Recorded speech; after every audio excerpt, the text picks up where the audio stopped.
দুটি টার্মিনাল বিদেশি অপারেটরদের দেয় এবং সিএমপির নিষেধাজ্ঞার প্রতিবাদে চট্টগ্রাম বন্দর অভিমুখে স্কপের মিছিলে বাধা দিয়েছে পুলিশ।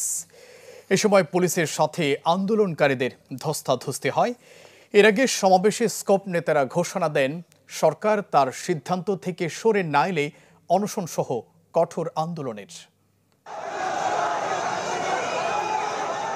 পুলিশের সাথে স্কপ নেতাকর্মীদের ধস্তাধস্তি। চট্টগ্রাম বন্দর বিদেশিদের হাতে তুলে দেয়া হচ্ছে এমন অভিযোগে বুধবার নগরীর আগ্রাবাদ থেকে বন্দর অভিমুখে মিছিল করতে গেলে সৃষ্টি হয় উত্তেজনাকর পরিস্থিতির। স্কপের নেতাকর্মীরা মিছিল নিয়ে বার্গ বিল্ডিং মোড়ের দিকে যেতে চাইলে প্রথমে জনতা ব্যাংক মোড়ে পুলিশ বাধা দেয়। তবে বাধা ডিঙ্গিয়ে এগিয়ে যেতে থাকলে টিএনটি ভবনের সামনে আবারও পুলিশের বাধার মুখে পড়ে মিছিলটি।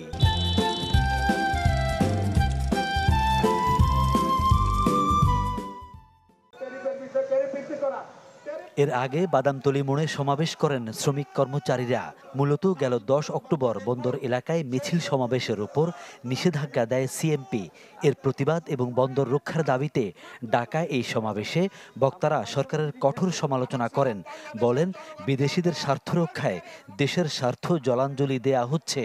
শ্রমিকের হাত যদি ঐক্যবদ্ধ থাকে, এই সরকারের পাওয়ার ক্ষমতা নাই কোন বিদেশির হাতে আজকের এই বন্দর তুলে দিবে। যদি কোনো বিদেশিদেরকে এই বন্দর দেওয়া যায়, আমাদের দেশ আমাদের হুমকির মুখে থাকবে।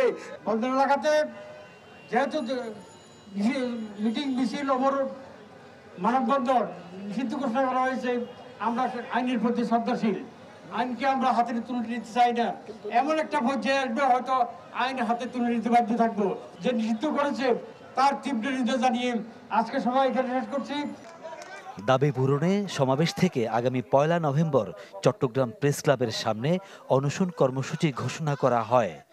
1 নভেম্বর চট্টগ্রাম প্রেস ক্লাবের সামনে শত শত শ্রমিক নেতা, শ্রমিক কর্মচারীরা আমরা 9টা থেকে 4টা পর্যন্ত অনশনে বলবো। চট্টগ্রাম বন্দরের এনসিটি অপারেশনের দায়িত্ব 30 বছরের জন্য দেয়া হচ্ছে আরব আমিরাতের ডিপি ওয়ার্ল্ডকে। এছাড়া লালদিয়া টার্মিনালের 25 বছরের জন্য দায়িত্ব দেয়া হচ্ছে ডেনমার্কের এপি মুলারকে, যার চুক্তি হবে আগামী ডিসেম্বরে।